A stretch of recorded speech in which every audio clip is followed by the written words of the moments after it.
Hello friends, स्वागत है आपका हमारे यूट्यूब चैनल DC247 में।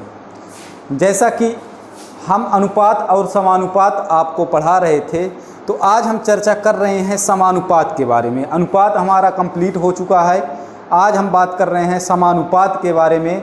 तो सबसे पहली बात तो ये आई कि समानुपात कहते किसे हैं। तो समानुपात किसे कहते हैं, यहाँ स्पष्ट रूप से क्या लिखा गया है, समानुपात को समान प्लस अनुपात। इसका मतलब क्या है कि अनुपात जो दिया रहेगा वह क्या होना चाहिए, समान होना चाहिए। अब अनुपात समान होने से मतलब क्या है, इसका मतलब ये है कि जब कोई ना कोई कम से कम दो अनुपात होना अनिवार्य है। जब दो अनुपात होंगे तभी तो हमारे अनुपात को हम समान करेंगे और उसी को हम क्या कह देते हैं, समानुपात।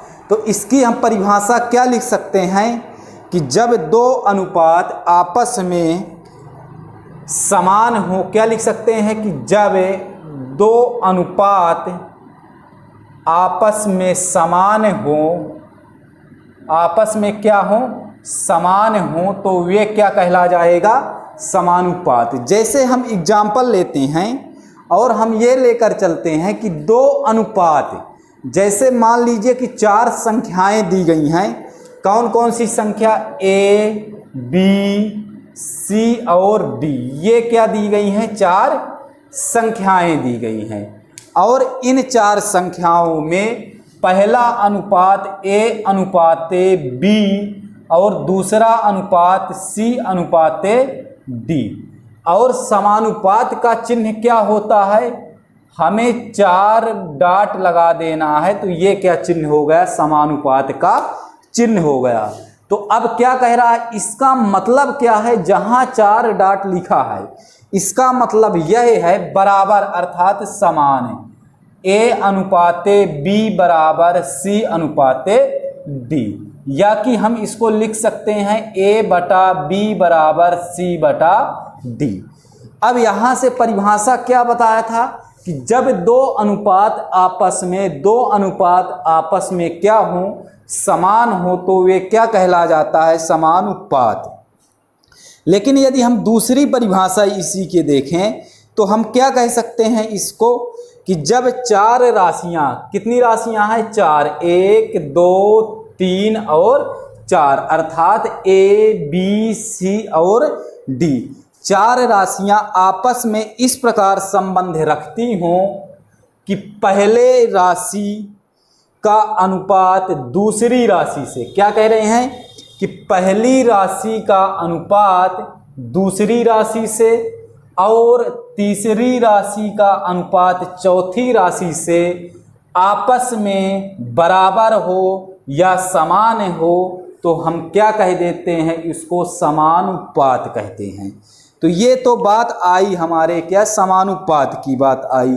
यदि हम इसको और डिटेल देखें तो हम इसको लिख सकते हैं, जो ये A है ये हम लिख सकते हैं कि प्रथम समानुपात। A को हम क्या लिख सकते हैं, प्रथम समानुपात।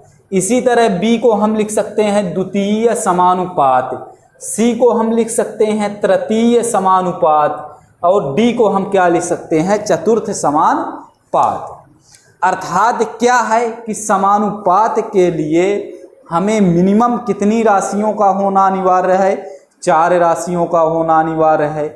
समानुपात की दो परिभाषा बताया। पहली परिभाषा क्या बताया कि जब दो अनुपात आपस में समान हों तो उन्हें हम क्या कह देते हैं, समानुपात। दूसरी परिभाषा ये बताया था कि जब चार राशियां, कितनी राशियां, चार राशियां आपस में इस प्रकार संबंधित हों कि पहली राशि का अनुपात दूसरी राशि से और तीसरी राशि का अनुपात चौथी राशि से आपस में समान हो, तो क्या कहला जाएगा, समानुपात। तो दोस्तों यहाँ तक तो समझ में आ गया होगा कि आखिर समानुपात कहते किसे हैं।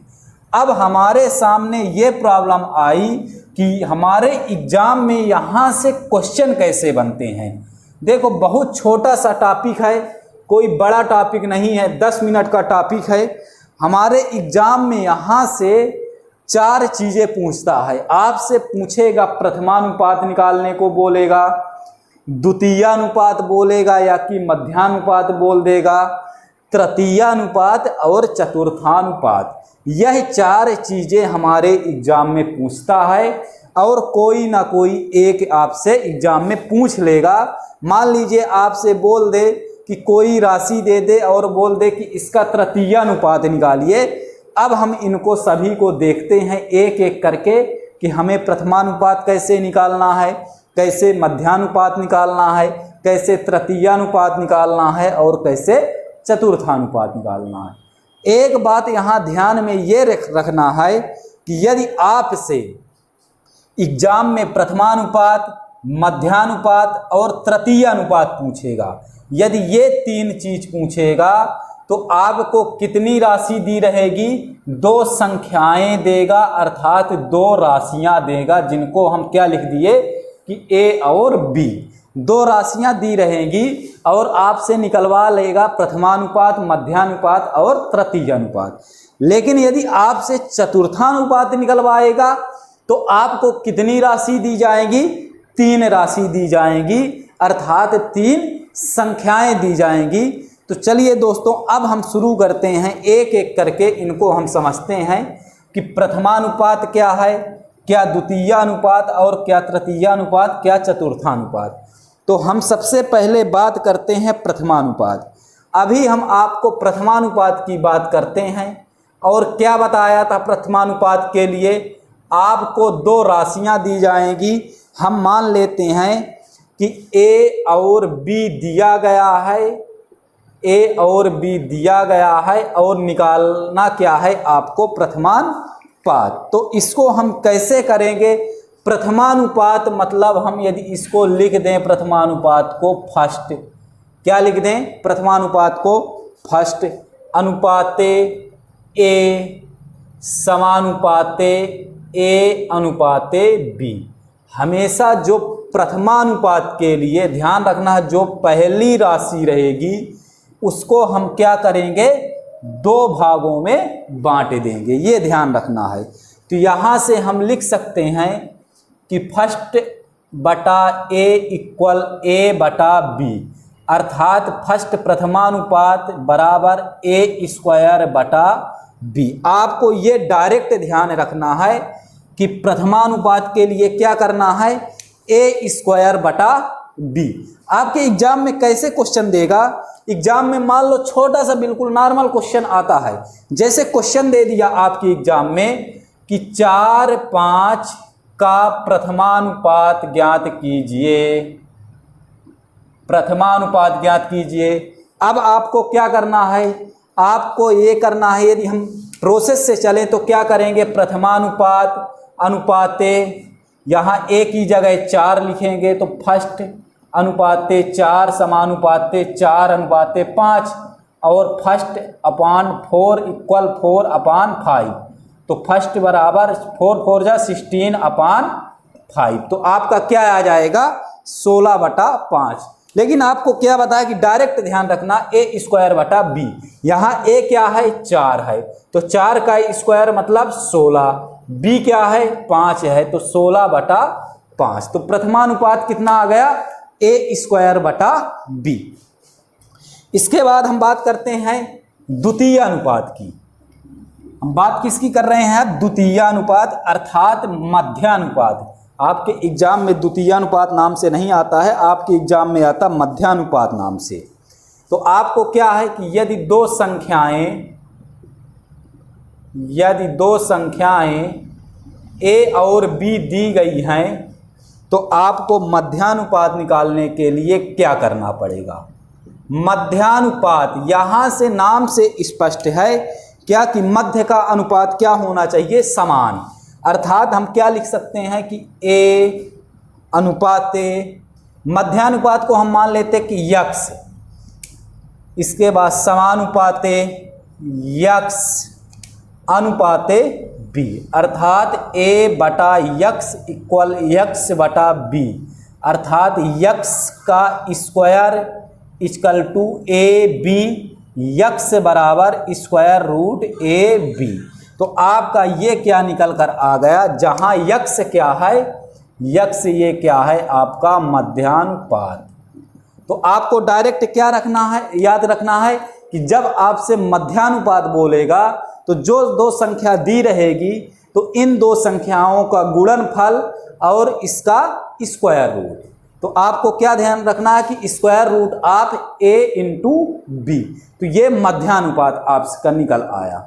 इसके बाद हम बात करते हैं तृतीय अनुपात की। तृतीय अनुपात कैसे निकालना है। तृतीय अनुपात के लिए भी आपको दो संख्याएं ही दी जाएंगी।